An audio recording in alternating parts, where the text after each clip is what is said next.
Hey y'all, Father Jim Haney from St. Paul's in the Plains in Lubbock and Texas Tech, Canterbury. Psalm 19 begins, "The heavens declare the glories of God, and the firmament shows his handiwork." Well, this is one of those spots in our world that studies the heavens. This is Kitt Peak, still the largest collection of telescopes anywhere in the world. There are more than two dozen telescopes on top of this mountain. I'm standing here right next to one you can't see in frame, the largest telescope on Kitt Peak. It was the second largest telescope in the world when it was built. It has slipped down to about 27th place now, about 45 years later, but it's still an important telescope. It was very important in the discovery of dark energy. Behind me is still the world's largest solar telescope that studies the sun. And up on top of this little hill here is the second largest telescope on Kitt Peak. And it also has made some very amazing, important discoveries. This is a telescope that was instrumental in the study in discovering dark matter back in the 1970s. The female astronomer from Princeton, one of the cutting edge women in her field, discovered dark matter here. It took a while to convince the boys that that was indeed the case, but she stuck to her guns, and by golly, she was exactly right. Most of the universe is not made up of regular matter. It's made up of dark matter, discovered right here. This same telescope is also being used today in the discovery of exoplanets. Exoplanets are planets that orbit other stars, distant stars. When I was in school, we knew of 0 exoplanets. We only knew of the planets in our own solar system orbiting our sun. Now we know of many thousands of exoplanets, much of that work done right here on Kitt Peak. When I look up in the heavens, it's easy to get overwhelmed. We look up in the sky, you see the stars, you imagine the immensity of space, and it's easy to get overwhelmed. It's easy to be just blown away by the amazing nature of the universe in which we live.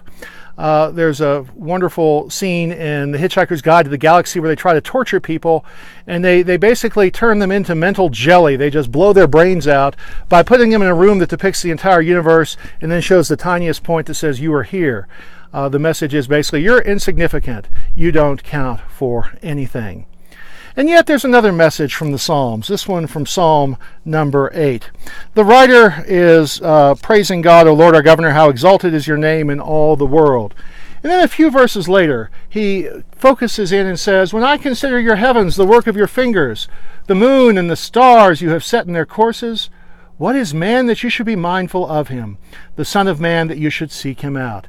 What are we human beings in relationship to the enormity of the universe? We are really nothing. And yet the psalmist continues, "Nevertheless, God, you have made man but little lower than the angels. You adorn him with glory and honor. You give him mastery over the works of your hands. You put all things under his feet." In spite of the immensity of God's creation, in spite of the unfathomable mysteries of the universe and the unfathomable distances in space, in spite of that fact, we are important to God, the psalmist says. The God who created the immensity of interstellar space also created us, and we are important to him. Amazingly, he has given us mastery over his creation. We are to be co-creators with him, to share in the work of creation, to share in discovering the mysteries that he has placed before us. The great astronomer Johannes Kepler said, "Why do we study the heavens? It's just like asking, why does a bird sing? A bird sings because it's created to sing." We study God's creation because we are created by God with a curiosity and a drive to know more and discover more.